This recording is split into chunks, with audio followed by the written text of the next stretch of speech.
রেজাউল করিমকে বিএনপি সন্ত্রাসীরা কুপিয়ে হত্যা করেছে। কদমতলীতে জামাত ইসলামের নারী কর্মী মারিয়া ইসলামের উপরও রামদা নিয়ে কোপানো হয়েছে।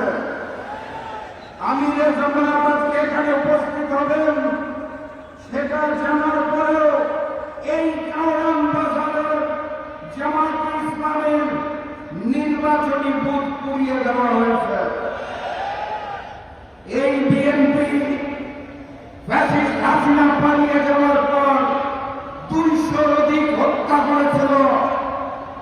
এই বিএনপি ইশতেহার ঘোষণার পরের দিন যখন আমার ভাই ওসমান আলীকে হত্যা করা হয়েছে তখন তারা প্রতিবাদ করে নাই।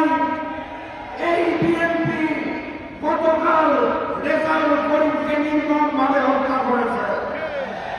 আপনারা কি বিচার চান? আমি এই মুহূর্তে কোনো বিচার চাই না। কার কাছে বিচার চাইব? কে বিচার করবে? বিচার আমি আগামী 12 তারিখের পর চাই আগামী প্রধানমন্ত্রী ডাক্তার শফিকুর রহমানের কাছে। বিচার হবে নাই।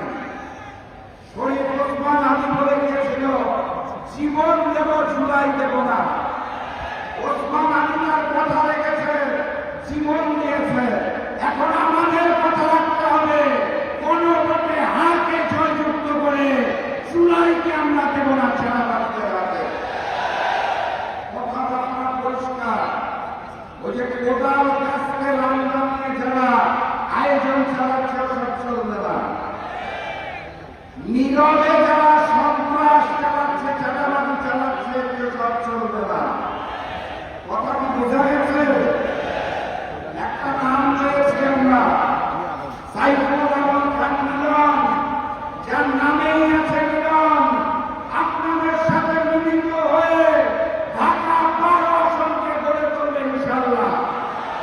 আমাদের কাজ সাধারণ, 12 তারিখ 2টা ভোট দিব।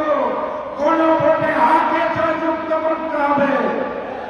ঢাকা 12 আসনে দাঁড়িপাল্লাকে জয়যুক্ত করে আগামী প্রধানমন্ত্রী ডাক্তার শফিকুর রহমানকে উপহার দিতে হবে। সর্বশেষ কথা, আমরা শান্তি চাই, ইমানদারির সাথে বেঁচে থাকতে চাই, ডাক্তার শফিকুর রহমানের হাতকে শক্তিশালী করতে চাই। কিন্তু ওপার থেকে যদি কোন হামলা আসে মুখ বুঝে বসে থাকবো না, প্রতি জবাব দেওয়া হবে ইনশাআল্লাহ। এই সেই কাওরান বাজার। আমি ব্যবসায়ী ভাইদের ধন্যবাদ জানিয়ে যেতে চাই যারা লন্ডন থেকে আগত নতুন মুফতি দেশে নামার 3 দিনের মাথায় এই কাওরান বাজারে চাঁদাবাজ করতে এসেছিল যারা, তাদেরকে লাল কার্ড দেখিয়ে দিয়েছে। সেদিন থেকে তারা এলাকা ছাড়া দৌড়ের উপর আছে। 12 তারিখেও সন্ত্রাসী চাঁদাবাজদের জন্য লাল কার্ড। কোন ভোটে হামলুন, দাঁড়িপাল্লায় সিল মারুন। দেখা হবে ইনশাআল্লাহ বিজয়। বিজয়ের পথে যাত্রা শুরু। জীবন অথবা